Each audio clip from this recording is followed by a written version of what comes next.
దేవునికి స్తోత్రం చెల్లిద్దాం. కూడి వచ్చిన సంఘస్థులకు, ఆన్లైన్ ద్వారా యూట్యూబ్ ద్వారా వింటున్న దేవుళ్ళందరూ కూడా యేసుక్రీస్తు నామమున వందనాలు. దేవుని బిడ్డలారా, దేవుని మహాకృపను బట్టి మనమంతా ఈ విధంగా సంఘంగా కూడుకుని మరి ఒక గొప్ప సంగతిని, అతి ప్రాముఖ్యమైన సంగతిని నేర్చుకుని ఆలోచించే ధన్యత దయచేసిన తండ్రికి యేసుక్రీస్తు ద్వారా కృతజ్ఞతాస్తుతులు చెల్లిద్దాం.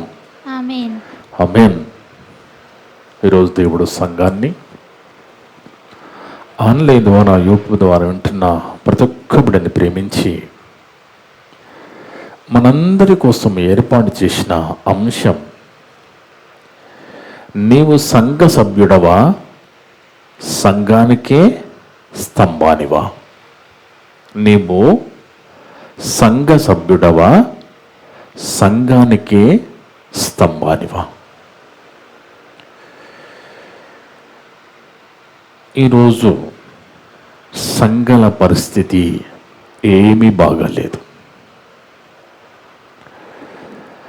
ముఖ్యంగా సంఘ కాపరులు విశ్వాసుల విషయంలో సంతోషంగా లేని పరిస్థితి అని చెప్పవచ్చు. వారు సంతోషంగా లేరు అనే కంటే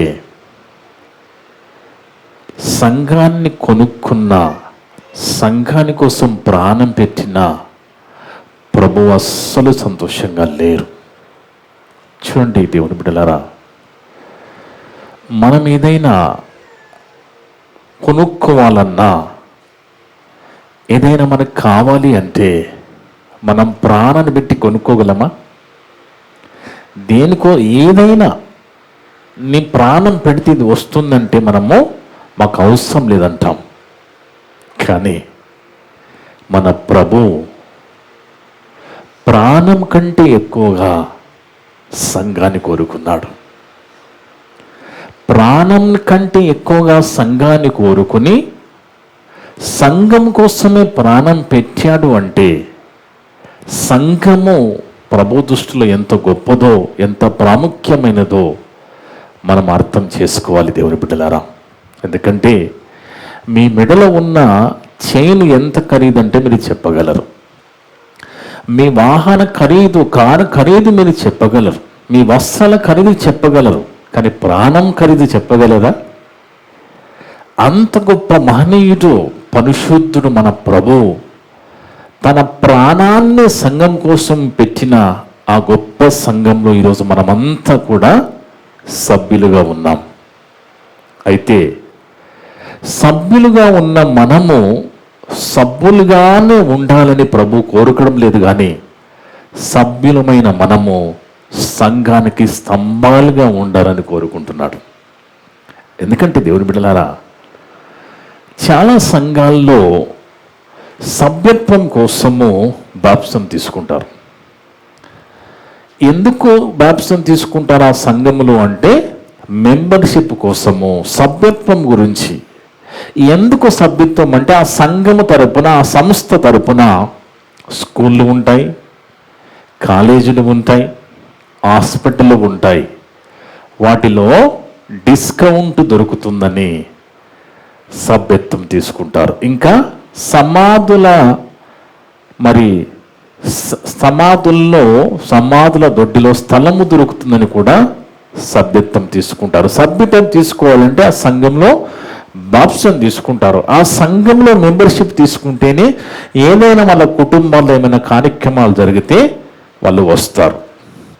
వీళ్ళు ఎందుకు సభ్యత్వం తీసుకున్నారు అంటే ఈ అవసరాల కోసం తీసుకున్నారు తప్ప వాళ్ళు సంఘానికి వచ్చి ఆ సంఘంలో ఎన్ని కుటుంబాలు ఉన్నాయి, ఆ సంఘ పరిస్థితి ఏంటి, సంఘ అవసరాలు ఏంటి, వాళ్ళకి ఏం అవసరం లేదు.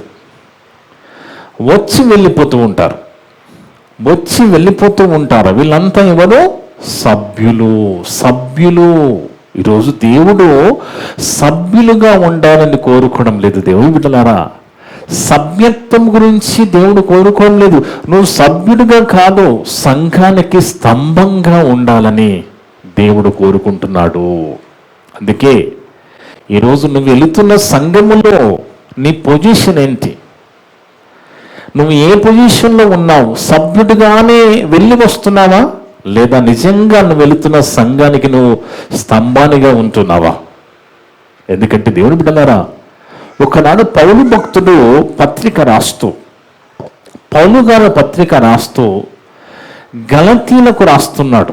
మామూలుగా మనము గలతి పత్రిక అనగానే ఏమనుకుంటామంటే ఒక కొరంతి పత్రిక అనగానే కొరంతి పట్టణానికని తెలుసు, రోమా పత్రిక అంటే రోమా పట్టణానికని తెలుసు, ఫిలిప్పీలకు అనగానే ఫిలిప్పి పట్టణానికి, ఎఫెసి పట్టణానికి అని మనకు తెలుసు. కానీ ఇక్కడ గలతీలకు అనగానే కూడా మనం ఏమనుకుంటామో ఇది కూడా ఒక పట్టణమే అనుకుంటాం మనం. వాస్తవానికి గలతీ అనేది పట్టణం కాదు, గలతీ అనేది ఒక ప్రాంతము అని ఒకసారి చూద్దాం. ఎందుకంటే మనం బైబిల్ చదువుతున్నప్పుడు గలతి పత్రిక అనగానే గలతి పత్రికలో 6 అధ్యాయాలు ఉంటే వీటి గురించి మనకు అర్థం కావాలంటే కొంచెం మనకు దాని గురించి అవగాహన ఉండాలి. అది నిజంగా పట్టణమా ప్రాంతమా అనేది ఒక అవగాహన ఉంటేనే మనకి పత్రిక అర్థమవుతుంది. గలతి పత్రిక 1వ అధ్యాయం 2వ వచనంలో రాయబడిన మాట చూస్తే, గలతి పత్రిక 1వ అధ్యాయం 2వ వచనం, నాతో కూడా ఉన్న సహోదరులందరూ ఏంటంట?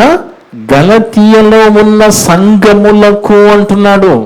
గలతీయలో ఉన్న సంఘములకు అంటే గలతీ అనేది ఒక ప్రాంతమని, ఆ ప్రాంతంలో ఎన్నో సంఘాలు ఉన్నవని, ఆ సంఘాలలో ఆ క్రీస్తు సంఘాలకు పత్రిక రాస్తున్నట్టుగా మనకి ఇక్కడ పౌలు గారు చెప్తున్నారు.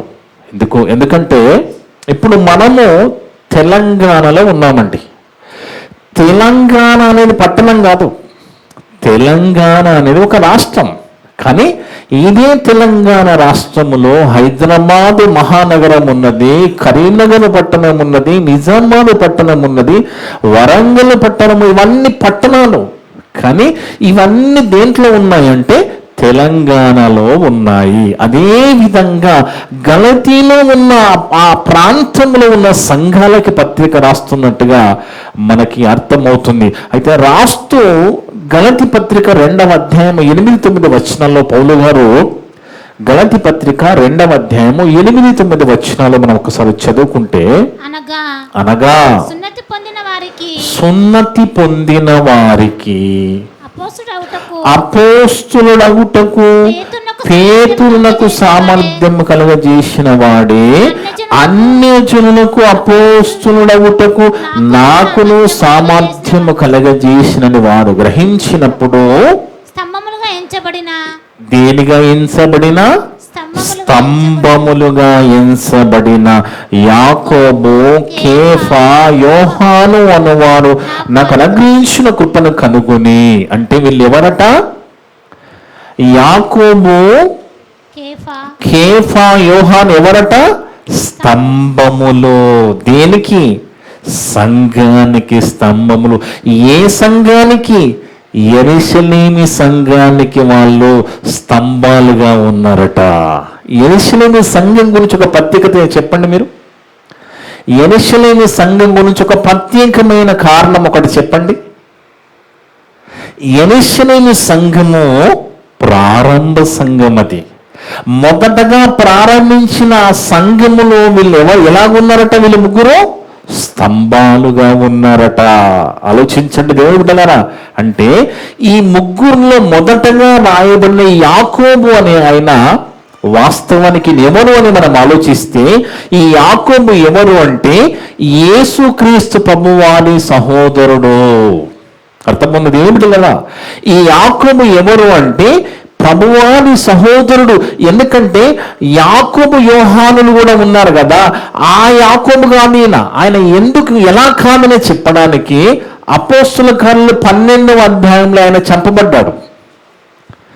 ఈయన సహోదరుడు యోహాను గారి సహోదరుడైన యాకోబు అపోస్తుల కార్యాలు 12వ అధ్యాయము 1-2 వచనాల్లో హేరోదు చేత ఖడ్గము చేత చంపించబడ్డాడు. యాకోబు అంటే ఆయన చనిపోయి ఉన్నాడు. ఇక్కడ చెబుతున్న ఈ యాకోబు ఎవరు అంటే యేసుక్రీస్తు ప్రభువారి సహోదరుడు. చదవమ్మా అపోస్తలుల 12:1-2 వచనం. దాదాపు అదే కాలమందు రాజైన హేరోదు సంఘపు వారిలో కొందరిని బాధ పెట్టుటకు బలాత్కారముగా పట్టుకొని యోహాను సహోదరుడైన యాకోబును ఖడ్గము చేత చంపించబడెను. అంటే ఆయన లేడు కాబట్టి ఈ పౌలు గారు రాస్తున్న గలతీ పత్రికలో ఉన్న యాకోబు ఎవరండి? యేసు క్రీస్తు ప్రభువారి సహోదరుడు. ఇక్కడ ఈ సందర్భం ఇక్కడ ఏంటంటే సున్నతు గురించి రాస్తూ ఉన్నాడు. ఈ సున్నతు గురించి ఇక్కడ మాట్లాడుతూ ఉన్నాడు కదా. ఇప్పుడు మనం చదువుకున్న 2వ అధ్యాయంలో ఈ సున్నతు గురించి ఒక వాదము, ఒక డిస్కషన్ వచ్చిందనమాట.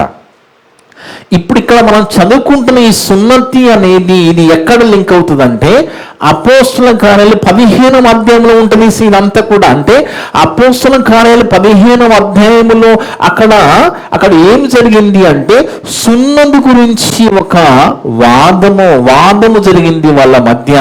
ఇది ఎప్పుడు జరిగింది, ఎక్కడ జరిగింది అంటే దేవుని బిడ్డలారా అంత్యోక సంఘంలో ప్రారంభమైంది సున్నతి గురించి.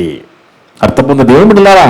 బైబిల్ అనేది ఇలా చదువుకోవాలి, ఇలా చదువుకుంటూ, ఎందుకంటే దీనికి మరి సమాధానంగా అపోస్తలుల 15వ అధ్యాయంలో అక్కడంతా కూడా అధ్యాయమంతా మనం చదువుకుంటే ఆ సున్నతి గురించి అక్కడ వాదము పుట్టినప్పుడు, డిస్కషన్ మొదలుపెట్టినప్పుడు, తర్కము మొదలుపెట్టినప్పుడు దీని గురించి తెలుసుకోవడానికి వాళ్ళంతా కూడా యెరూషలేములో ఉన్న అపోస్తలుల దగ్గరికి వస్తారు.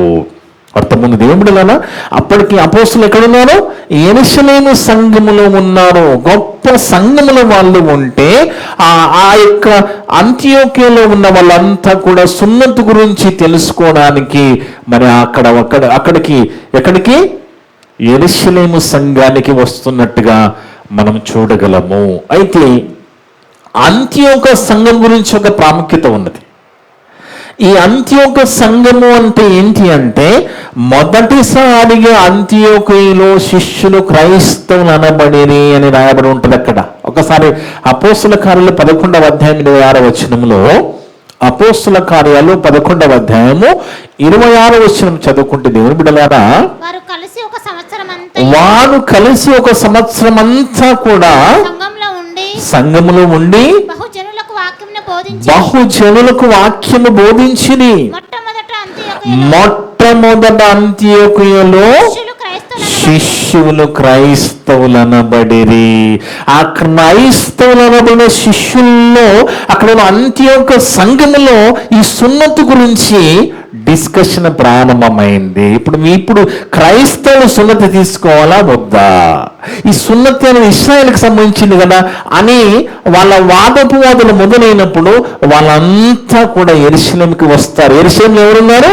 అపోస్తలులు ఉన్నారు దేవుని బిడ్డలారా.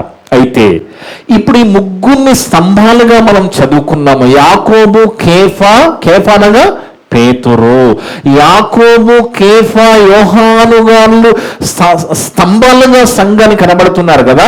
వీళ్ళ ఈ ముగ్గురులో ఇద్దరు గురించి ఒకసారి వీళ్ళ బ్యాక్గ్రౌండ్ ఒకసారి చూద్దాం. ఎలా వీళ్ళు స్తంభాలుగా చెప్పబడ్డారు, పౌలు గారు ఎందుకు వీళ్ళని యెరూషలేము సంఘానికి స్తంభాలుగా చెప్తున్నాడు అని ఒకసారి ఈ పేతురు గారి గురించి, యోహాను గారి గురించి ఒక్కసారి మనం ఆలోచిస్తే ఎలాగా వీళ్ళు స్తంభాలుగా పిలువబడ్డారనేది మత్తయి సువార్త 4వ అధ్యాయంలో, మత్తయి సువార్త 4వ అధ్యాయము 18 నుంచి చూద్దాం దేవుని బిడ్డలారా. మత్తయి సువార్త 4వ అధ్యాయము 18వ వచనం నుండి మనం చదువుతూ ఆలోచిద్దాం. యేసు గలిలయ సముద్ర తీరమున నడుచుచుండగా ఎవరట? పేతురు అనబడిన సీమోను. అంటే ఏమర్థమవుతుంది? పేతురు గారికి 3 పేర్లు ఉన్నాయి. ఒకటి పేతురు, ఒకటి సీమోను, ఇంకొకటి ప్రభువారు పెట్టిన కేఫా. 3 పేర్లు కలిగి ఉన్నాడు. పేతురు అనబడిన సీమోను, అతని సహోదరుడైన అంద్రియ అను ఇద్దరు సహోదరులు ఏం చేస్తున్నారు? వీళ్ళు సముద్రములో వల వేస్తున్నారు. బాగా గమనించాలి ఇక్కడ. వీళ్ళిద్దరు ఏం చేస్తున్నారు? పేతురు గారు, అంద్రేయ గారు సముద్రములో వల వేస్తున్నారు. దేనికోసం వేస్తున్నారు వల? చేపలు పట్టడానికి. అంటే వాళ్ళు బిజీగా ఉన్నారు. దేంట్లో? చేపలు పట్టడంలో వాళ్ళు బిజీగా ఉన్నారు. బాగా గుర్తుపెట్టుకోవాలి ఇక్కడ. వాళ్ళు బిజీగా ఉన్నప్పుడు వారు జాలరులు ఆయన నా వెంబడి రండి అని పిలుస్తున్నాడు. అంటే ఏమర్థమవుతుంది మీకు? వాళ్ళు పనిలో బిజీగా ఉన్నప్పుడు ప్రభువును నా వెంబడి రమ్మంటున్నాడు. బాగా గుర్తుపెట్టుకోవాలి దేవుని బిడ్డలారా. ఎందుకంటే మనము మన పనిలో బిజీగా ఉన్నప్పుడే మనని పనికి పిలుస్తాడు దేవుడు. అర్థమవుతుందా? మనము మన పనుల్లో బిజీగా ఉన్నప్పుడే మనని దేవుని పనికి పిలుస్తాడు. అలా పిలిచినప్పుడు నాకు పని ఉంది అని నువ్వు రాలేదనుకో, ఇక నువ్వు పనికి రావు. ఎందుకంటే సాకులు చెప్పే వాళ్ళు దేవునికి అస్సలు వద్దు. గుర్తుపెట్టుకోండి, మీరు పనిలో ఉన్నారు, దేవుడు పనికి పిలిచాడు. ఎప్పుడైనా మీ జీవితంలో పిలువగానే ఉన్న పనిని అలాగే వదిలిపెట్టి ఎప్పుడైనా దేవుని పనికి వచ్చినట్టుగా మీ జీవితంలో ఉన్నది ఒక సందర్భం అన్నా? బాగా ఆలోచించండి. ఎందుకంటే ఇక్కడ వాళ్ళు బిజీగా ఉన్నారు. పేతురు, అంద్రేయ గారు వాళ్ళు బిజీగా ఉన్నప్పుడు ప్రభు పిలిచాడట. బాగా గుర్తుపెట్టుకోవాలి మనం. మీరు అనొచ్చు, ఇది ఒక్క దాన్ని బట్టి మీరు ఎలాగ చెప్తారండి? పనిలో ఉంటేనే పిలుస్తారని దీన్ని బట్టి ఎలాగ చెప్తారని ఒకవేళ మీరు నన్ను అడిగితే చాలా సందర్భాలు బైబిల్లో నేను మీకు చూపించగలను. ఒకనాడు గిదియోను గానుగ దగ్గర గోధుమ దుల్లగొడుతుంటే పిలిచారండి. చదువుదాం ఒకసారి న్యాయాధిపతుల గ్రంథంలో. మళ్ళీ ఇక్కడికి వద్దాం. న్యాయాధిపతుల గ్రంథం 6వ అధ్యాయము 11-12 వచనాలు చదువుకుంటే దేవుని బిడ్డలారా, న్యాయాధిపతుల గ్రంథము 6వ అధ్యాయము 11-12 వచనాలు. యెహోవా దూత వచ్చి అబీయజ్రీయుడైన యోవాషునకు కలిగిన ఓఫ్రాలోని మస్తకి వృక్షం కింద కూర్చుండెను. యోవాషు కుమారుడైన గిద్యోను మిద్యానీయులకు మరుగై ఉండునట్లు గానుగ చాటున గోధుమలను దుల్లగొట్టు. ఏం చేస్తున్నాడు? గానుగ చాటున గోధుమలను దుల్లగొడుతున్నప్పుడు పిలిచాడట. ఇంట్లో ఉన్నప్పుడు పిలవచ్చు కదా, ఇంట్లో పడుకొని ఉన్నప్పుడు పిలవచ్చు కదా. దేవుడు అలా పిలువడు. గుర్తుపెట్టుకోండి, దేవుడు ఎలాగ పిలుస్తారంటే నువ్వు నీ పనిలో ఉన్నప్పుడు ఆయన పనికి పిలుస్తాడు. దేవుని పని చేయడం నీకు ఇష్టం లేకపోతే నువ్వు కూడా దేవునికి ఇష్టం ఉండవు. గుర్తుపెట్టుకున్నావు, ఇది ఖచ్చితం. దేవుని పని చేయడానికి మనకి ఇష్టం లేకపోతే మనము కూడా దేవునికి ఇష్టం ఉండము. ఇది మీరు మనసులో రాసి పెట్టుకోండి. నువ్వు దేవుని పని చేయడానికి నీ పనులలో ఉన్నప్పుడు దేవుడు పనికి పిలిస్తే, నువ్వు దేవుని పని నిమిత్తం వస్తే నీ పని గురించి దేవుడు ఆలోచిస్తాడు. అర్థముందు దేవుడిలారా? అప్పుడు దేవుడు నీ గురించి, నీ పని గురించి ఆలోచిస్తాడు. దేవుని పనికి నీకు రావడానికి ఇష్టం లేకపోతే నీ పని గురించి కూడా దేవుడు ఆలోచించడు. అందుకే ఇక్కడ ఆయన గోధుమలను దున్నగొడుతున్నప్పుడు పిలిచారట. ఇంకో సందర్భము ఎలీషా ప్రవక్త గురించి మనకు బాగా తెలుసు కదా. ఈ ఎలీషా ప్రవక్త ఆయన పెద్ద భూస్వామి అండి, ల్యాండ్ లార్డ్. ఆయన ఎన్నో ఎకరాల భూమి ఆయనకున్నది. అయితే ఆయన వ్యవసాయం చేసుకుంటున్నప్పుడు ఆ ఎలీషా గారు తన భూమిలో అరకలు తెలుసు కదా, అరకలు 11 అరకలు కడితే 12వ అరక కూడా ఈయనదే. 12వ అరక ఈయనదంటే ఆయన భూస్వామి, ల్యాండ్ లార్డు. అక్కడ ఉన్న భూములకి ఆయన యజమానిగా ఉన్నాడు. కానీ వాళ్ళు పని చేస్తున్నారు, నేను యజమానిని కదా, నేను కూర్చోవాలనుకునేది ఆయన. ఆ 11 అరకులతో పాటు ఈయన కూడా 12వ అరక గట్టి అక్కడ దున్నుతున్నప్పుడే ఏలియా ద్వారా దేవుడు ఆయనని పిలిచాడు. ఆలోచించండి, పని ఇమీడియట్ గా పిలవగానే ఆ పని వదిలిపెట్టి వెళ్ళిపోయిన ఏలియా గారితో. మీరు బాగా గుర్తుపెట్టుకోవాలి దేవుని బిడ్డలారా, బాగా గుర్తుపెట్టుకోవాలి. మీరు ఉన్న పొలంగా రారు. మీరు తర్వాత చదువుకోండి. 1వ రాజుల గ్రంథము 19వ అధ్యాయము 11-20 వచనాలు మీ తర్వాత జాగ్రత్తగా ఇంటికి వెళ్ళిన తర్వాత చదువుకోండి. ఎలీషా గారి గురించి 1వ రాజుల గ్రంథం 19వ అధ్యాయము 19-20 వచనాలు దేవుని బిడ్డలారా. అందుకే మనము మన పనుల్లో ఉన్నప్పుడు దేవుడు తన పనికి పిలుస్తాడు. దేవుని పనికి పిలిచినప్పుడు మనము సాకులు చెప్పడం అనేది దేవునికి ఇష్టం ఉండదు. మనము సాకులు చెప్పితే దేవుడు మన విషయంలో అసలు పట్టించుకోడు. ఎందుకంటే ఆయన పని మనం చేయడం ఆయనకి ఇష్టం. అర్థమున్న దేవుడు గారా, అక్కడ గిద్యోను గారు తన పనిలో ఉన్నప్పుడు పిలిచాడు. ఎలీషా గారు తన పనిలో పొలములో మరి దున్నుతున్నప్పుడు పిలిచాడు. ఇమీడియట్గా వాళ్ళు వచ్చేసారు. ఇక్కడ అపోస్తలులైన పేతురు, అంద్రే గారు కూడా జాలర్లు కదా, వలలు వేస్తున్నారు కదా. వలలు వేసిన తర్వాత ఎంత పని ఉంటుందండి? ఆ వలల్లో చేపలు పడే వరకు అక్కడనే ఉండాలి, బయటికి లాగాలి, ఎంతో పని ఉన్నా కానీ చదవ కంటిన్యూ చేయడం మత్తయి సువార్తలో. అతని సహోదరుడైన ఆంద్రెయ అనే 2 సహోదరులు సముద్రంలో వలవేట చూచెను. వారు జాలరులు. ఆయన నా వెంబడి రండి, నేను మిమ్మల్ని మనుషులను పట్టు జారులుగా చేస్తాననగానే వారితో చెప్పగానే వెంటనే అదే మేము ఇప్పుడు వెనలు వేసాం కదా, చేపలు పడితే వాటి పరిస్థితి ఏంటి అని ఆలోచించలేదు. అంతకుముందు దేవుడు బిడ్డలారా, ఎవరో ఒకరు చూసుకుంటానులే, ముందు ప్రభు పిలిచాడు, మేము వెళ్ళిపోవాలని బయలుదేరు. వెంటనే రాయబడింది అక్కడ చదవమ్మా. వెంటనే వారు తమ వలలు విడిచిపెట్టి యేసు ప్రభుని వెంబడించిరి. తర్వాత ఇంకా కంటిన్యూ చేయమ్మా. ఆయన అక్కడ నుండి వెళ్ళి జెబెదాయి కుమారులైన యాకోబు, అతని సహోదరుని యోహాను అని మరిద్దరు సహోదరులను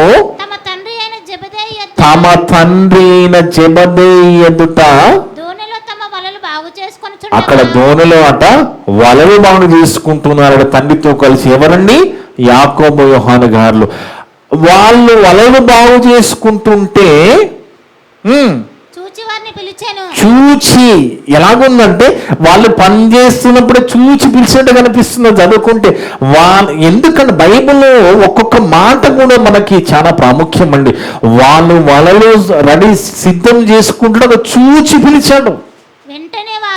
వెంటనే వారు తమ దోణిను తమ తండ్రికి విడిచిపెట్టి ఆయనను వెంబడించిరి. అందుకే దేవుని బిడ్డలారా, దేవుని పని మనం చేయడం అనేది దేవునికి చాలా ఇష్టం. ఒకనాడు మరి ఆదాముని భూమిని సేద్యపరచమన్న దేవుడు అక్కడ ఉన్న ఆ యొక్క జీవరాశులన్నిటికీ కూడా పేరు పెట్టమన్నాడు ఆదాము గారిని. దేవుని పని మనం చేయడం ఆయనకి ఇష్టం. ఆయన పని నీకు చేయడం ఇష్టం లేకపోతే నువ్వు ఆయనకి ఇష్టం లేదు. అంతకుముందు దేవుని బిడ్డలారా, అందుకే మరి మనము ఎన్నో కారణాలు చెప్తా ఉంటాము, మనం ఎన్నో కారణాలు మాట్లాడుతూ ఉంటాము. దేవుని పని ఉందంటే మనం ఎన్నో చెప్తాం కదా. మరి వీళ్ళ అండి సంఘంలో స్తంభాలు, ఇలాంటి వారా స్తంభాలు? ఇక స్తంభాలను ఎందుకన్నాడు వీళ్ళని చదువు చూశాం కదా. యాకోబు, యోహాను, పేతురు గారు స్తంభాలను ఎలా చెప్పబడ్డారో మనం చదువుకో. వాళ్ళు ఎలాగ స్తంభాలయ్యారు అంటే యెరూషలేములో ఉన్న ప్రారంభ సంఘం అంతా కూడా వీళ్ళ మీద ఆధారపడే పరిస్థితి. వీళ్ళే ప్రాముఖ్యంగా కనబడుతున్నారు అక్కడ. వీళ్ళే సంఘానికి స్తంభాలను కనబడుతున్నారు. ఈరోజు నీ వెళుతున్న సంఘములో నువ్వు నిజంగా స్తంభానిగా ఉన్నావా? నువ్వు వెళ్తున్న సంఘములో నువ్వు లేకపోతే ఇది పని జరగదనే పరిస్థితి ఏమన్నా ఉన్నదా సంఘములో? ఎందుకంటే దేవుని బిడ్డలారా, మనకు కావలసింది దేవుడున్న పరలోకం కదా. ఆ పరలోకం మనం వెళ్ళాలంటే మనల్ని భూమి మీద పుట్టించిన దేవుడు మన కోసం, ఈ సంఘము కోసమే ప్రాణాన్ని పెట్టిన మన ప్రభువు మనము సభ్యులుగా ఉండడానికి కాదండి, సంఘములో స్తంభాలుగా ఉండడానికే. అర్థముందా దేవుని బిడ్డలారా? బాగా ఆలోచించాలి మనం. అందుకే ఇప్పుడు 12 మంది అపోస్తులు కదా, ఈ 12 మంది అపోస్తులలో 3 మాత్రమే ప్రాముఖ్యంగా కనబడతారు. మిగతా వాళ్ళు అపోస్తులుగా ఉంటారు తప్ప ఈ 12 మందిలో 3 మాత్రమే ప్రాముఖ్యంగా కనబడతారు. ఆ 3 మాత్రమే తీసుకొని వెళ్తూ ఉంటారు ప్రభువారు. మనం గమనించాలి, ఒక్కొక్క సందర్భాన్ని మనము గమనించాలి. బైబిల్ నేర్చుకోండి అంటే మీకు ఇష్టం ఉండదు, బైబిల్ చదవమంటే ఇష్టం, ఉచితంగా బైబిల్ నేర్పిస్తామంటే ఇష్టం ఉండదు. కానీ లోకములో అన్నీ నేర్చుకుంటూ ఉంటాం, లోకములో అన్నీ నేర్చుకుంటాము. ఎందుకంటే ఆ నేర్చుకుంటే లోకములో మనము నేర్చుకున్న దాన్ని బట్టి కొంచెం సంపాదించుకోవచ్చు, బతకొచ్చు అనుకుంటాం. 60-70 సంవత్సరాలు 60-70 సంవత్సరాలు బతికిన తర్వాత నువ్వు ఎంత నేర్చుకున్నా లోకములో నువ్వు ఒకనాడు మట్టిలోకి పోవలసింది కదా. కానీ ఆత్మ అనేది ఉన్నది కదా మనలో, ఈ శరీరం ఆత్మ అనేది ఉన్నది కదా. ఆ ఆత్మ మరి అనంతకాలము దేవుని లోకం చేరాలి అంటే ఈ భూమి మీద బతకడానికి నువ్వు కంప్యూటర్ నేర్చుకోవాలి, ఇంకెన్నో కోర్సులు నేర్చుకోవాలి, నువ్వు అప్డేట్ అవుతా ఉన్నావు, ఎన్నో చేసుకోవాలి. కానీ పరలోకము, దేవుని లోకం వెళ్ళడానికి ఉన్నది ఒకే ఒక్కటి, అది బైబిల్ మాత్రమే. మనని పరలోకం నడిపించింది బైబిల్ మాత్రమే. బైబిల్ బాగా నేర్చుకోవాలి, మనము బైబిల్ బాగా నేర్చుకోవాలి. నేను చెప్తున్నాను, బైబిల్ బాగా నేర్చుకోవాలి, వాక్యములు ఎదగాలి. మీరు సేవకుడు మాట్లాడుతుంటే ఇమీడియట్గా సేవకు రెఫరెన్స్ చెప్పకముందే తీసే విధంగా ఉండాలి. ఎన్ని సంవత్సరాలు మీరు వాక్యం వింటున్నారు కదా, మరి నిజంగా సభ్యులుగానే వచ్చి వెళ్ళిపోతున్నారా, స్తంభాలుగా మారుతున్నారా? ఒకసారి పరిశీలన చేసుకోండి దేవుని బిడ్డలారా. ఎందుకంటే వాక్యము, దేవుడిచ్చిన ఈ బైబిల్ గ్రంథం మనం బాగా నేర్చుకోవాలి కదా. ఎందుకంటే దేవుని బిడ్డలారా, ఉచితంగా నువ్వు లోకములో చదువుకునేవి లక్షలు ఖర్చు పెట్టాలి. నువ్వు లోకంలో నేర్చుకున్నదేమో లక్షలు ఖర్చు పెడితే అది సమాధి వరకే పనిచేస్తుంది, అవి కూడా అవసరమే. కానీ దానికంటే ప్రాముఖ్యమైన బైబిల్, దేవుని మాటలు అనంత లోకానికి, శాశ్వత లోకానికి ఎల్లప్పుడూ అక్కడ ఉండే విధంగా మనం నడిపిస్తుంది కదా. మనం దీనికి ప్రాముఖ్యత ఇవ్వాలి జీవితంలో. వాక్యానికి, బైబిల్ నేర్చుకోవడానికి నువ్వు ప్రాముఖ్యత ఇవ్వాలి దేవుని బిడ్డలారా, ఇవ్వాలి. ఎందుకంటే ఈ మధ్య ఒక న్యూస్ వచ్చింది. ఏంటి అంటే, ఒక శాస్త్రవేత్త హార్వర్డ్ యూనివర్సిటీ నుంచి ఒక ఖగోళ శాస్త్రవేత్త కన్ఫర్మ్ చేశాడు. ఏమని? దేవుడు ఉన్నాడు. అప్పుడు మనకు దేవుడు లేడు అన్న సైంటిస్టు ఎన్నో పరిశోధనలు చేసి దేవుడు ఉన్నాడు. మనము దేవుని నమ్ముకున్నంటే వీళ్ళ మత ప్రచారం అంటున్నారు కదా, మన శాస్త్రవేత్తనే కనిపెట్టి చెప్తున్నాడు. ఏమని? దేవుడు ఉన్నాడు. సరే, మన మాట వినకపోయినా ఆ శాస్త్రవేత్త మాటలు వినాలి కదా. దేవుడు ఉన్నాడు అని కన్ఫర్మ్ చేశాడు. ఆయన ఉన్నాడు ఎలా కన్ఫర్మ్ చేశారంటే, దేవుడు లేకపోతే ఈ ప్రకృతి ఇంత సిస్టమేటిక్గా జరగదు కదా, నడవదు కదా అన్నాడు ఆయన. దేవుడు దాని వెనుక లేకపోతే ఈ సృష్టి క్రమము, ఈ ప్రకృతి ఇంత గొప్పగా ఉండదు, నడవదు కదా అని కన్ఫర్మ్ చేసి చెప్పాడు. మరి దేవుడు ఉన్నాడని మనకు అర్థమైపోతుంది. దేవుడు ఉన్నాడని మనం నమ్మే దేవుళ్ళకి వచ్చాం కదా. మరి ఆత్మ అనేది ఉన్నది, ఆత్మ అనంతలోకానికి వెళ్ళాలని మనకు అర్థమవుతుంది. మరి ఎన్ని అర్థం చేసుకుంటున్నాం మనము, వాక్యాన్ని ఎంతగా నేర్చుకుంటున్నామో, వాక్యానికి ఎంతగా ప్రాముఖ్యత ఇస్తున్నాం అనేది ప్రశ్న వేసుకోండి దేవుని బిడ్డలారా. ఇంకా కొన్ని సందర్భాలు మనం చూస్తే ఈ 12 మందిలో 3 మాత్రమే ప్రాముఖ్యంగా ప్రభువు తీసుకుని వెళుతాడు. ఆ వెళుతున్నప్పుడు 9 మంది ఇదేంటి, మేము అపోస్తలం కామా, వాళ్ళని మాత్రం తీసుకుని పోతున్నాడు ఏంటి అనుకునేది. వాళ్ళు కూడా మంచి మనసుతో అర్థం చేసుకున్నారు. ఒకసారి చూద్దాం. మార్కు సువార్త 5వ అధ్యాయంలో, మార్కు సువార్త 5వ అధ్యాయం 37వ వచనంలో, మార్కు సువార్త 5వ అధ్యాయము 37వ వచనంలో ఇక్కడ సందర్భం ఏంటి అంటే, యాయీరు కుమార్తె చనిపోతుంది కదా దేవుని బిడ్డలారా. ఆ యాయీరు కుమార్తె, ఆ సమాజ మందిరపు అధికారి అయిన యాయీరు కుమార్తె చనిపోయినప్పుడు ప్రభువాన్ని పిలుస్తారు కదా. ఆ పిలిచినప్పుడు ఆమె చనిపోయిన రూములోకి వీళ్ళ ముగ్గురు మాత్రమే తీసుకొని వెళుతున్నాడు. ఎవరు? 37వ వచనం 5వ అధ్యాయం. పేతురు, యాకోబు, పేతురు, యాకోబు, యాకోబు సహోదరుడు యోహాను, ఎవరెవరు? పేతురు, యాకోబు, యోహాను ముగ్గురు మాత్రమే తీసుకుని వెళ్తున్నాడు. చూడండి, అని వారిని తప్ప మరి ఎవరినైనా తమ వెంబడి రాని. ఇంకెవరిని అంటే అక్కడ ఇంకా మిగతా 9 మంది ఎక్కడ ఉన్నారు?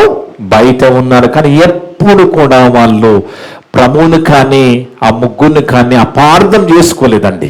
అందుకే మనం గుర్తుపెట్టుకోవాల్సింది ఏంటంటే, మనం వెళుతున్న సంఘములో ఒక్కొక్కరు ఒక్కొక్క పని చేయగలరు.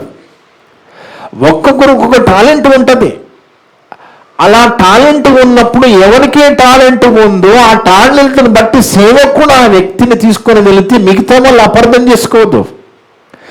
ఎవరు ఏం చేయగలరు, ఎవరి దగ్గర టాలెంట్ ఉందరో సేవకునికి అర్థమైపోతుంది దేవుడు బిడ్డలారా. అందుకే ఆ ముగ్గురిని మాత్రమే తీసుకొని వెళ్ళినట్టుగా మనం చూస్తాం. అదేవిధంగా యేసుక్రీస్తు ప్రభువు రూపాంతర కొండ మీదకి వెళ్ళినప్పుడు కూడా ముగ్గురిని మాత్రమే తీసుకొని వెళ్తాడు. అదే మత్తయి సువార్త 17వ అధ్యాయం కూడా వచ్చిన మనం చదవాల్సిన అవసరం లేదు. ఇప్పుడు మత్తయి సువార్త 17:1 రూపాంతర కొండ మీదకి వెళ్ళినప్పుడు కూడా ఈ ముగ్గురును మాత్రమే తీసుకొని వెళుతారు.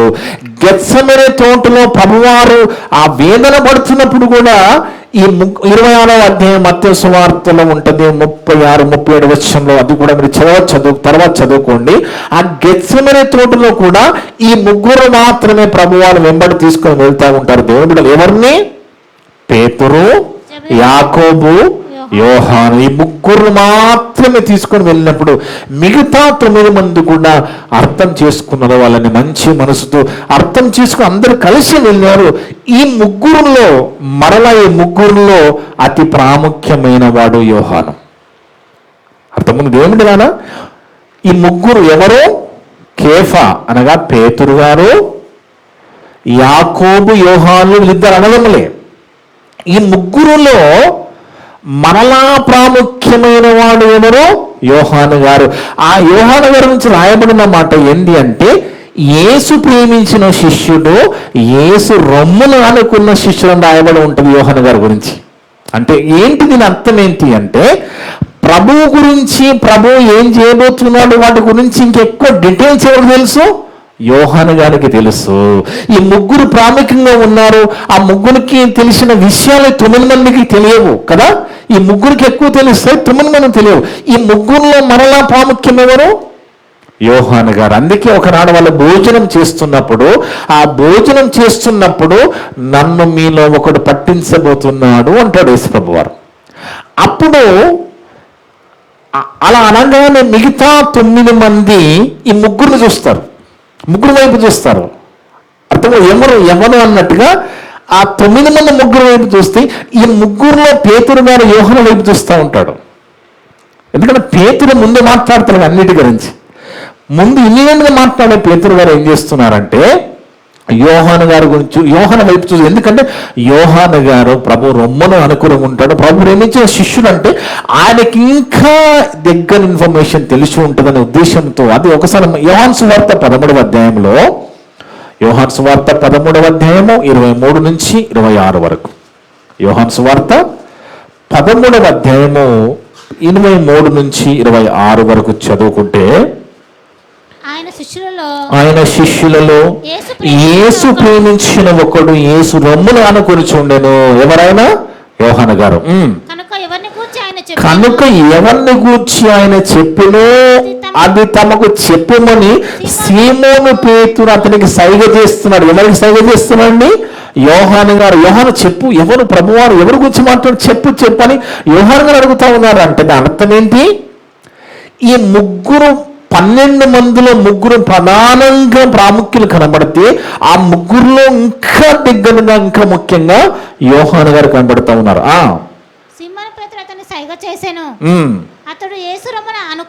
అతడు యేసు రొమ్మును ఆనుకొనుచు ప్రభువా వాడెవడని నేను అడిగాను. అందుకు యేసు, నేను ఒక ముక్క ముంచి ఎవరికి ఇచ్చేదను వాడే అని చెప్పి ఒక ముక్క ముంచి సిమోను కుమారుడు ఇస్కరియోతు యూదాకు ఇచ్చెను. వాడు ఆ ముక్క పుచ్చుకొనగానే సాతాను వానిలో ప్రవేశించెను. అంటే దేవుని బిడ్డలారా, వీళ్ళు స్తంభాలుగా ఎలాగ ఉన్నారో చూడండి, స్తంభాలు స్తంభాలు. ఒకనాడు పేతురు గారు వీళ్ళంతా అంటారు, మేము ప్రభువాను పిలవగానే మేము ఉన్నదంతా వదిలేసి వచ్చామని మాట్లాడుతూ ఉంటారు. అదండి వాళ్ళ స్థితి, అది వాళ్ళ గొప్పతనం. వాళ్ళు స్తంభాలుగా ఎలాగున్నారంటే ఉన్న పాటున పిలవగానే వచ్చిన గొప్ప అపోస్తలులు ఆనాడు సంఘానికి స్తంభాలుగా నిలబడ్డారు. ఏ సమస్య వచ్చినా సంఘమంతా వాళ్ళ వైపు చూసే పరిస్థితి ఆ కాలంలో. ఈరోజు ఎన్నో సంఘాలలో, రకరకాల సంఘాలలో ఎంతో మంది వెళుతున్నారు. నిజంగా వెళుతున్న విశ్వాసులంతా కూడా, సభ్యులంతా కూడా ఆ సంఘములో స్తంభాలుగా ఉంటున్నారా లేదా సభ్యులుగా వెళ్ళి వస్తున్నారా అనేది ప్రశ్న. సభ్యులుగా వెళ్ళి వస్తే ప్రయోజనం లేదు. ఎందుకంటే దేవుడు ప్రతి ఒక్కరి దగ్గర కోరుకుంటున్నది ప్రతి ఒక్కరూ స్తంభంగా మారాలి, సంఘానికి స్తంభంగా ఉండాలి. ఒకనాడు బర్నబా అనేట ఆయన గురించి, ఆయన పేరు ఒరిజినల్గా యోసేపు. ఆయన పేరు ఏంటండి? యోసేపు. కానీ ఆయనకి సంఘం ఏమని పేరు పెడుతుందంటే హెచ్చరిక పుత్రుడు అని పేరు పెడుతుంది. అంటే ఎందుకు పెట్టింది సంఘం ఆ పేరు? ఆలోచించండి. ఇప్పుడు సంఘంలో ఉన్న బాప్తిసం తీసుకున్నప్పుడు నాకు పేరు పెట్టండి పాస్టర్ గారు, అయ్యగారు అన్నాడు. ఏమని పేరు పెట్టాలి? నువ్వు చేస్తున్న పనిని బట్టి, నీ స్వభావాన్ని బట్టి సంఘమే నీకు పేరు పెడుతుంది. అర్థమున్నది ఏమిటిలారా? నువ్వు సంఘములో నీ కార్యక్రమాలను బట్టి, నువ్వు సంఘం తరపున ఉంటున్న కార్యక్రమాలు, చేస్తున్న కార్యక్రమాలను బట్టి సంఘమే నీకు పేరు పెడుతుంది. నీ స్వభావాన్ని బట్టి. ఆయనకు హెచ్చరిక పుత్రుడు ఎందుకు పేరు పెట్టింది అంటే, నువ్వు ఈ ఆదివారం సంఘానికి ఎందుకు రాలేదు? నువ్వు ప్రభు కార్యక్రమం ఎందుకు రావడం లేదు? ఎందుకు వాక్య విషయం అశ్రద్ధ చూపిస్తున్నావు అని హెచ్చరిస్తున్నాడు సంఘాన్ని. సంఘాన్ని హెచ్చరిస్తున్నాడు కాబట్టి హెచ్చరిక పుత్రుడు అని పేరు పెట్టింది సంఘమే. ఆదరణ పుత్రులను కూడా పెట్టింది. ఎవరైనా ఇబ్బందులు ఉంటే వాళ్ళని ఆదరించి వాళ్ళకి ధైర్యం చెప్తున్నాడు బర్నబా గారు. చూడు దేవుడిలారా, అంటే మన స్వభావాన్ని బట్టే సంఘం మనకి పేరు పెడుతుంది. అందుకే చూద్దాం అపోస్తుల 4వ అధ్యాయం 36వ వచనం. అపోస్తుల కార్యాలు 4వ అధ్యాయము 36వ వచనం. అపోస్తుల కార్యాలు 4వ అధ్యాయము 36వ వచనం. కుప్రలో పుట్టిన లేవీయుడగు యోసేపు అని ఒక ఆయన పేరేందట? యోసేపు. ఎప్పుడైతే ప్రారంభ సంఘము ప్రారంభించబడగానే బాప్తిసం తీసుకున్న ఈ బర్నబాకి ఆయన పేరు ఏందట? యోసేపు అట. అపోస్తలులు కుప్రలో పుట్టిన లేవీయుడగు యోసేపు అని ఒకడు ఉండెను. అతనికి అపోస్తలులు హెచ్చరిక పుత్రులను అర్థమిచ్చు బర్నబాను పేరు పెట్టి ఉంటిని. ఎందుకు? అపోస్తలుని చూసి, ఈయన స్వభావాన్ని చూసి ఈయనకు బర్నబా అని పేరు పెట్టారట. ఇతడు భూమి గలవాడై ఉండి దానిని అమ్మి దాని వెల తెచ్చి అపోస్తుల పాలెం యొద్ద పెట్టెను. కింద పుట్టనట్లో ఆదరణ పుత్రుడు అని ఉంది. 1వ నంబర్లో ఆదరణ పుత్రుడు. ఎందుకు అపోస్తులు ఈయనకి పేరు పెట్టారంటే సంఘాన్ని హెచ్చరిస్తున్నాడు, సంఘాన్ని గద్దిస్తున్నాడు, సంఘంలో సమస్యలు వస్తే ఆదరిస్తున్నాడు. అందుకే దేవుని బిడ్డలారా, బాగా మనం ఆలోచిస్తే యేసుక్రీస్తు ప్రభువారు కూడా అపోస్తలులలో ఇద్దరికి పేరు పెడతారండి వాళ్ళ స్వభావాన్ని బట్టి. ఎవరు వాళ్ళు? యాకోబు, యోహాను. వీళ్ళు ఎలాంటి వాళ్ళంటే రెబల్ అన్నమాట. వీళ్ళిద్దరు రెబల్. ఆ స్వభావం వాళ్ళది. ఆ స్వభావాన్ని బట్టి పేరు పెట్టాడు తప్ప వాళ్ళు అలా ఉంటారని కాదు. ఆ స్వభావాన్ని బట్టి వాళ్ళని ఉరుమిడివారు అని పేరు పెట్టాడు. ఉరుమిడివారు. ఉరుమడం అంటే తెలుసు కదా, ఉరుము అంటే వాళ్ళ స్వభావం అది.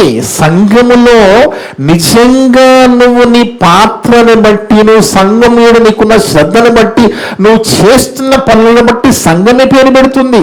ఇక్కడ ప్రభువారు మార్కు సువార్త 3:15లో, మార్కు సువార్త 3వ అధ్యాయం 15వ వచనం చూస్తే దేవుని బిడ్డలారా, మార్కు సువార్త 3వ అధ్యాయము 15వ వచనం.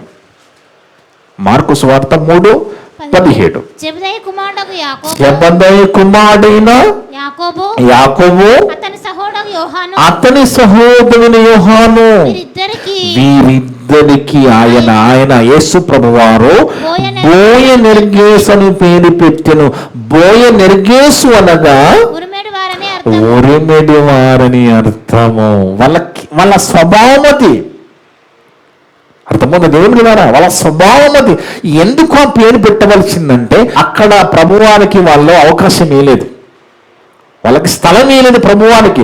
అలాంటప్పుడు వీళ్ళు మాట్లాడతాం. ఒకసారి చూద్దాం. లూకా సువార్త 9వ అధ్యాయంలో, లూకా సువార్త 9వ అధ్యాయంలో, లూకా సువార్త 9వ అధ్యాయం 51 నుంచి చూద్దాం.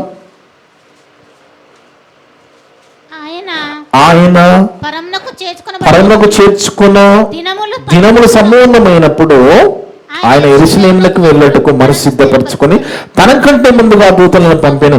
వారు వెళ్ళి ఆయనకు బస సిద్ధం చేయవాలని సమరయులొక గ్రామములో ప్రవేశించింది గాని ఆయన యెరూషలేమునకు వెళ్ళి నమ్మికుడైనందున వారు ఆయనను చేర్చుకోలేదట.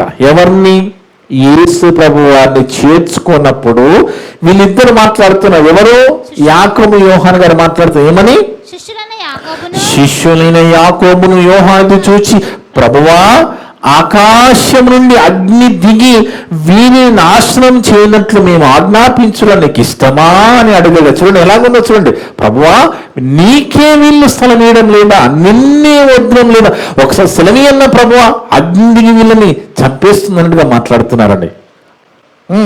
మేము ఆజ్ఞాపించడం నీకు ఇష్టమా అని అడగగా ఆయన వారిని తట్టి తిరిగి వారిని గద్దించెను. నేను నాశనం చేయడానికి రాలేదయ్యా, నేను నశించిపోతున్న వారిని వెతికి రక్షించడానికి వచ్చిన రక్షకుణ్ణి అని వాళ్ళని గద్దిస్తున్నాడు అక్కడ ప్రభువారు. అక్కడ ఆ పరిస్థితిలో కూడా ప్రభువారిని వద్దన్న సమాజాన్ని కూడా ప్రభువారు ప్రేమతో వీళ్ళని గద్దిస్తున్నారు. ఏమని? అలాంటి మనం చేయకూడదు. ఒక పాఠం నేర్పిస్తున్న యేసు ప్రభువారు. వీళ్ళ తొందరపాటు చూడండి. అగ్ని దించి లేపేమంటావా అంటున్నారు మన భాషలో. అందుకే వీళ్ళకి ప్రభువారు పెట్టిన పేరేంటి? ఉరిమిడివారు. తర్వాత యాకోబు గారు మనం చదువుకున్నాం కదా, ఖడ్గంతో చంపబడతాడు. అంటే వాళ్ళు నిజంగా స్తంభాలుగా ఎందుకు పేతురు గారు కానీ యాకోబు కానీ యోహాను గారు ఎందుకు ఉన్నారంటే వాళ్ళ మీదనే సంఘం ఆధారపడి ఉన్నది. వాళ్ళు సంఘము కోసం సిద్ధపడిపోయారు. ఆ సంఘంలో సభ్యులు కాదు, వాళ్ళు స్తంభాలుగా నిలబడిపోయారు. వాళ్ళు లేకుండా సంఘము లేదు అనే పరిస్థితి మరి అక్కడ ఆ కాలంలో యెరూషలేము సంఘంలో ఉన్నట్టుగా మనకు కనబడుతుంది దేవుని బిడ్డలారా. అలాగే ఒక భక్తురాలు తబితా అనే ఒక స్త్రీ కూడా, ఈ తబితా అనే ఒక స్త్రీ కుట్టు మిషన్ను కుట్టుకుంటూ మరి బట్టలు కుట్టుకుంటూ ఆమె జీవనం కొనసాగిస్తూ ఉంటుంది. కానీ ఆమె చాలా భక్తిపరురాలు. ఆమె చనిపోతుంది సడన్ గా. ఆమె చనిపోయినప్పుడు పక్క పట్టణంలో పేతురు గారు ఉంటారు. ఆ పేతురు గారు ఉన్నప్పుడు ఈమె సత్క్రియలు చూసి, ఈ తబితా గారి సత్క్రియలు చూసి ఆనాడు ఉన్న సంఘంలో విధవరాలంతా కూడా పేతురు గారికి సమాచారం ఇచ్చి ఆయన పిలువనంపి ఆమె సత్క్రియల గురించి కొనియాడుతూ ఎలాగైనా మాకు కావాలి, బ్రతికించవా అని పేతురు గారిని బతిమలాడి పేతురు గారి ద్వారా మా బతికినట్టుగా మనం చూస్తాం. అపోస్తల కార్యాలు 9వ అధ్యాయం 39 నుంచి 41 వరకు. అపోస్తల కార్యాలు 9వ అధ్యాయం 39. వీళ్ళంతా సంఘములో ఎలాగున్నారండి? వీళ్ళంతా యెరూషలేము సంఘములో స్తంభాలుగా మంచి సత్క్రియలు కలిగి ఉన్నట్టు కనబడుతుంది కదా. అపోస్తల కార్యాలు 9వ అధ్యాయము 39 నుంచి 41 వరకు. పేతురు లేచి వారితో కూడా వెళ్ళి అక్కడ చేరినప్పుడు వారు మేడగదిలోకి అతనిని తీసుకొని వచ్చిరి. పేతురు గారిని తీసుకొని వచ్చారట. విధవరాన్నంతా కూడా వచ్చి ఏడ్చుచు తమతో కూడా ఉన్నప్పుడు, ఇప్పుడు ఆమెకి మారు పేరు తబితాకు మారు పేరు దొర్కా అని ఉంటుంది కదా. తమతో కూడా ఉన్నప్పుడు కుట్టిన అంగీలను వస్త్రమును చూపుచు అతని ఎదుట నిలిచిరి.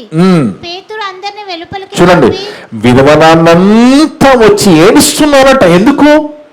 అంత గొప్ప మరి విశ్వాసి, భక్తురాలు, సత్క్రియలు చేసిన గొప్ప భక్తురాలు కాబట్టి విధవారులంతా కూడా వచ్చి ఏడ్చుచు దొరక తమతో కూడా ఉన్నప్పుడు కొట్టిన అంగీలను వస్త్రములు చూపుచు అతని ఎదుట నిలిచెను.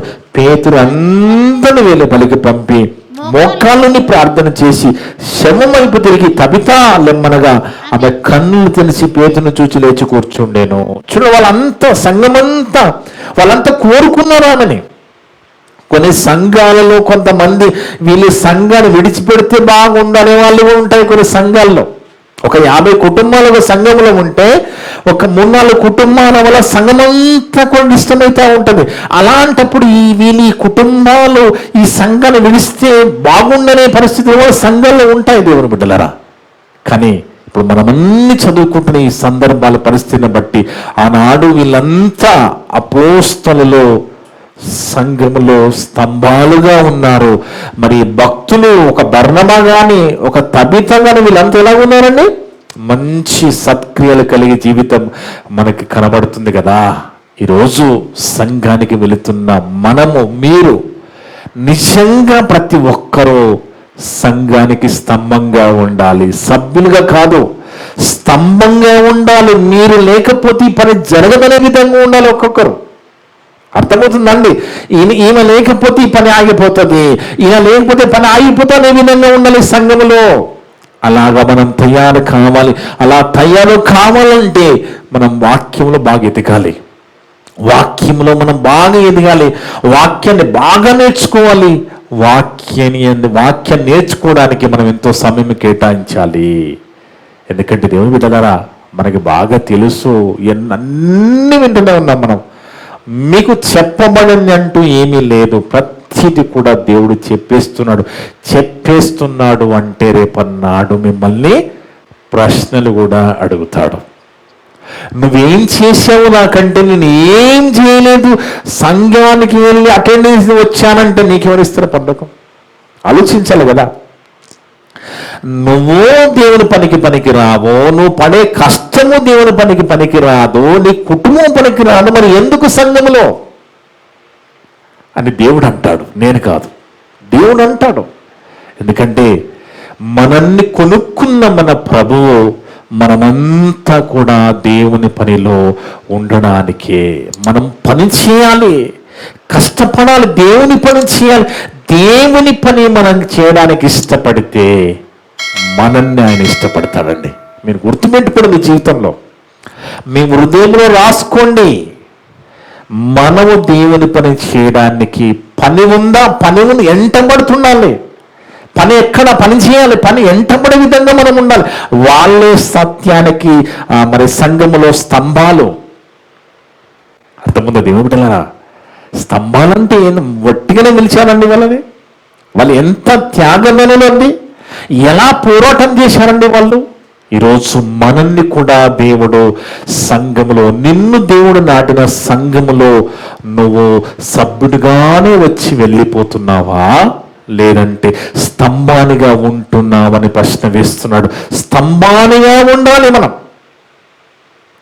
బాగా గుర్తుపెట్టుకోండి దేవుని బిడ్డలారా, బాగా గుర్తుపెట్టుకోండి. ఎందుకంటే దేవుడు ఎన్నో రీతులుగా మరి మనకి నేర్పిస్తూ అన్ని కోణాల్లో దేవుడు మాట్లాడుతున్నాడు. అన్ని కోణాలు.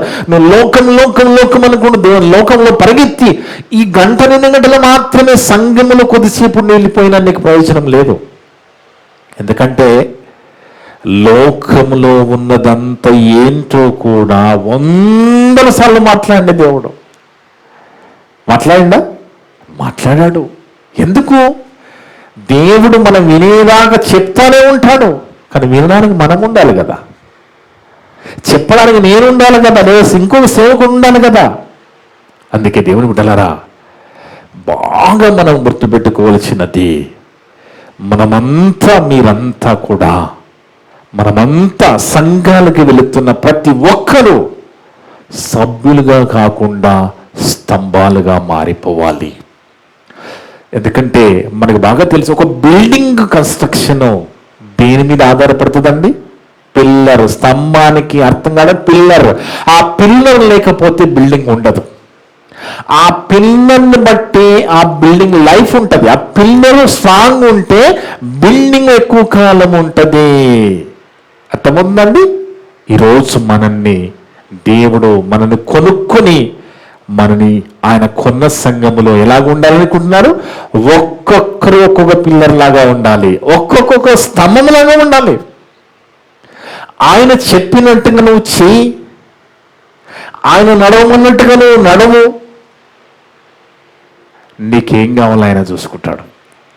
అది చేయకుండా నువ్వు లోకంలో పరిగెత్తి ఆఖరికి నీ విశ్వాస జీవితాన్ని కోల్పోయే పరిస్థితి వస్తుంది. ఎందుకంటే లోకం అలాంటిది. అందుకే ఎప్పుడు కూడా మనం దేవుని పని గురించి ఆలోచిస్తూ ఉండాలి, దేవుని పని చేస్తూ ఉండాలి. ఇక్కడ ఈ మాటలు ఏ సంఘంలో చెప్పారండి? వాళ్ళకి కావలసినది కానుకలు ఇస్తే చాలు, నువ్వు ఎట్టిపోతే నాకేంటని కొంతమంది సేవకులు ఉంటారు. కానీ వాస్తవానికి బైబిల్ మాట్లాడుతుంది, దేవుడు మాట్లాడుతున్నాడు, అందరికీ పని ఉన్నది, మనం అంతా పని చేయాలి. మనము ఏమేమి చేయగలమో అందరూ పని చేయాలి. ఆ పని చేస్తున్నాం, నీ పనిని బట్టి సంఘం నీకు పేరు పెడుతుంది. ఒకవేళ బాప్తిజంలో పౌలు అనే పేరు పెట్టమని అడిగితే ఆ పౌలు అని పేరు పెట్టి ఒక్కరోజు కూడా దేవుని కోసం పని చేయకపోతే పౌలు పేరు పెట్టినా ప్రయోజనం లేదు కదా. అదే పేరు పెట్టకుండా నువ్వు రోజు దేవుని కోసం పనిచేస్తున్నప్పుడు చూసేవాళ్ళ నీకు నా పౌలు లాంటి వాడని పేరు పెడతారు. అవునా కదా? అదేవిధంగా ఒక స్త్రీ శారాని పేరు పెట్టమని అడుగుతున్నది. ఆ శారాని పేరు పెట్టకపోయినా నువ్వు నీ భర్తకు లోబడి భర్తను యజమానిగా చూసుకుంటూ ఉంటే సంఘమే నీకు శారా లాంటిదని పేరు పెడుతుంది. కానీ నువ్వు అలా లేకుండా నువ్వు శార పేరు పెట్టుకుని భర్తను ఏరా అన్నావు అనుకో, ప్రయోజనం లేదు కదా. కాబట్టి మనం ప్రతి విషయంలో జాగ్రత్త కలిగి ఉండాలండి. ప్రతి విషయంలో దేవుడు అన్ని జాగ్రత్తలు మనకు చెప్తున్నప్పుడు ఖచ్చితంగా వాటికి లోబడి బతకాలి.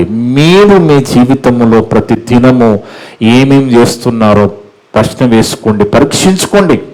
దేవుని కోసం ఏమైనా ఒక దినమంతా ఎక్కడైనా ఏదైనా చేస్తున్నారా లేదా సంఘంలో నీ పరిస్థితి, నీ పొజిషన్ ఏంటి? మరి సంఘం తరపుతున్న కార్యక్రమాలను నీ పొజిషన్ ఏంటి అనేది మనం ఆలోచించాలి. మనము దేవుని గురించి ఆలోచిస్తే మన గురించి ఆయన ఆలోచిస్తాడు. ఇట్టి మాటలన్నీ కూడా ఏ ఒక్క మాట కూడా దాగపోకుండా విన్న అందరి ఉదయాలలో చెప్పిన నా హృదయంలో దేవుడు సమృద్ధిగా ఫలింపజేయను గాక. ఆమేన్. ప్రార్థన చేసుకుందాం. మమ్ములను మిక్కిలిగా ప్రేమించిన మా పరలోకపు తండ్రి, మీ యొక్క పరిశుద్ధమైన ఘనమైన నామమును బట్టి స్తోత్రాలు వందనాలు నైనా. గొప్ప దేవుడవునైనా, గొప్ప మాటలు ఇది నాన్న మందరితో మాట్లాడే దాన్ని బట్టి స్తోత్రాలు వందనాలు నైనా.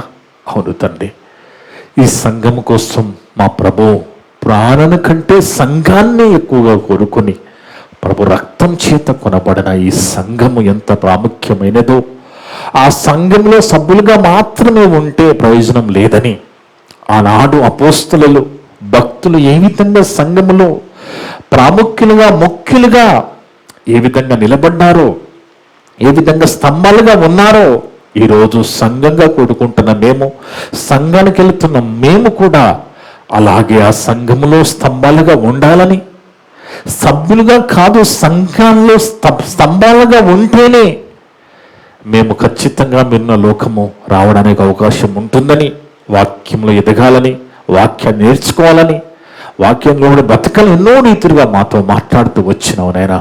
అందును బట్టి స్తోత్రాలు చెల్లిస్తున్నాం.